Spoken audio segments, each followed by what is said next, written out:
Badai pemutusan hubungan kerja dari perusahaan rintisan belum berlalu.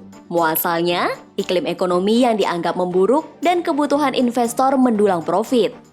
Kapan awan gelap perusahaan rintisan berlalu? Atau inikah proses yang wajib dilalui sebagai bagian metamorfosis startup? Sobat bisnis, inilah Fokus.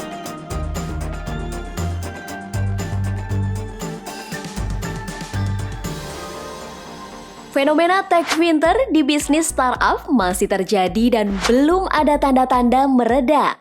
Dalam 2 pekan ini saja, tercatat 3 perusahaan teknologi besar mengumumkan adanya pemutusan hubungan kerja karyawan secara besar-besaran, yakni PT Goto, Gojek, Tokopedia Tbk Goto, Ruang Guru, dan Circlo Group.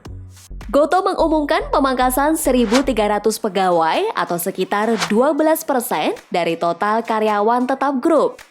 Kondisi ekonomi yang penuh tantangan dianggap jadi beang kerok, sehingga emiten dengan kapitalisasi pasar sebesar 205 triliun rupiah harus mengambil keputusan sulit. Tidak lama kemudian, setelah pengumuman Goto, Ruang Guru memberitahukan PHK terhadap ratusan karyawannya. Tim Corporate Communication Ruang Guru mengatakan keputusan sulit itu diambil karena situasi pasar global yang memburuk secara drastis. Terbaru, Circlo Group, startup omnichannel e-commerce, mengumumkan kebijakan efisiensi terhadap 8% dari total karyawannya. Goto, Ruang Guru, dan Circlo Group menambah daftar panjang perusahaan startup yang melakukan pemutusan hubungan kerja. Sebelumnya, sejumlah startup juga melakukan hal serupa, baik di dalam maupun luar negeri. Baru saja, perusahaan induk Google Alphabet dikabarkan akan melakukan PHK besar-besaran terhadap 10.000 karyawannya. PHK ini akan menyasar kepada karyawan yang berperforma buruk mulai dari awal tahun depan. HP Inc., produsen teknologi asal Amerika Serikat, juga dikabarkan akan melakukan PHK sebanyak 6.000 karyawan selama 3 tahun ke depan. Tak hanya Google dan HP Inc., Amazon juga sedang bersiap untuk memberhentikan 10.000 karyawan dari organisasi perangkat, divisi retail, serta divisi sumber daya manusia. Pemangkasan karyawan menjadi pertaruhan perusahaan rintisan berbasis teknologi dalam mengejar perbaikan kinerja keuangan. Langkah efisiensi ini merupakan upaya menekan biaya sekaligus mengakhiri strategi bakar uang untuk merealisasikan keuntungan. Fenomena badai PHK di Indonesia terjadi setelah tren kenaikan suku bunga di berbagai negara akibat inflasi yang tinggi. Biaya pinjaman yang mahal membuat perusahaan teknologi mengurangi ketergantungan pada pendanaan investor. Salah satu caranya adalah mengurangi beban termasuk biaya karyawan.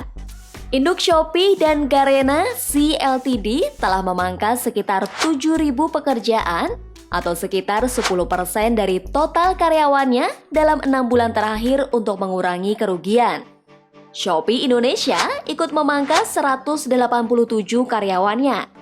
Strategi itu berhasil, tercermin pada rugi perusahaan yang dapat ditekan pada kuartal ketiga 2022.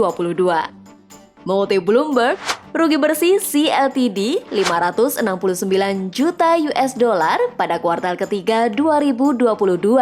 Memang cenderung flat dari setahun sebelumnya, tetapi mengalami perbaikan 38,9% dari kuartal sebelumnya, sekaligus lebih kecil dari perkiraan analis. Keputusan Goto juga diambil dengan alasan yang kurang lebih sama, yakni mengantisipasi ekonomi tahun mendatang yang kian menantang efisiensi dan kemandirian finansial. PHK karyawan Goto menjadi keniscayaan yang tidak terelakkan saat beban gaji karyawannya naik 2 kali lipat pada paruh pertama tahun ini. Berdasarkan laporan keuangan per 30 Juni 2022, pos gaji karyawan mencapai 7,41 triliun rupiah. Jumlah gaji itu setara dengan 2 kali lipat pendapatan bersih Gojek dan Tokopedia yang hanya 3,39 triliun rupiah pada semester 1 2022. Analis Kanaka Hita Solvera, Raditya Pradana mengatakan, masalah startup di dalam negeri terletak pada tingkat monetisasi, terutama take rates yang masih rendah. Tetapi pada saat yang sama, budget untuk promosi, iklan, dan overhead cost yang lain masih besar. Salah satu overhead cost lain yang besar adalah komponen upah, gaji, dan tunjangan. Oleh karena itu, perusahaan perlu mencermati, meninjau ulang dan merasionalisasi struktur biaya yang diimbangi dengan peningkatan daya saing dan produktivitas. Startup harus bisa dalam menjaga cash flow 1 tahun hingga 2 tahun ke depan karena kondisi ekonomi makro yang tidak menentu, kata analis Kanaka Hita Solvera, Raditya Pradana.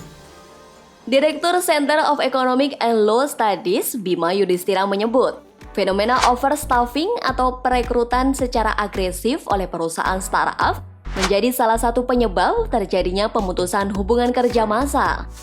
Banyak founder dan CEO perusahaan yang over-optimistis. Ternyata pasca pandemi reda, masyarakat lebih memilih omnichannel bahkan secara penuh berbelanja di toko offline. Ujar Direktur Center of Economic and Law Studies, Bima Yudhistira.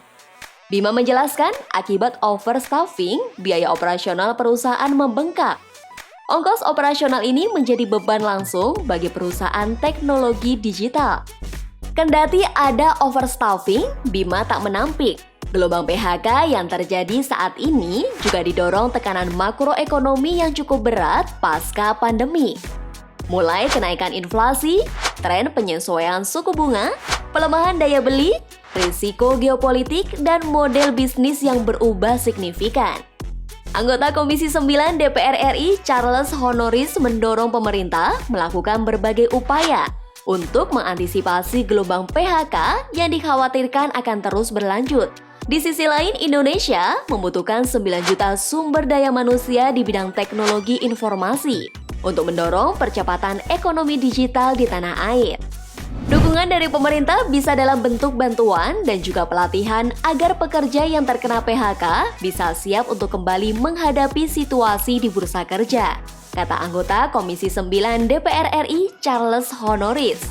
Jika PHK dianggap sebagai suatu langkah efisiensi perusahaan, lantas apakah gerak startup kian ringan untuk menunjukkan kinerja perusahaan yang cemerlang? Semoga saja.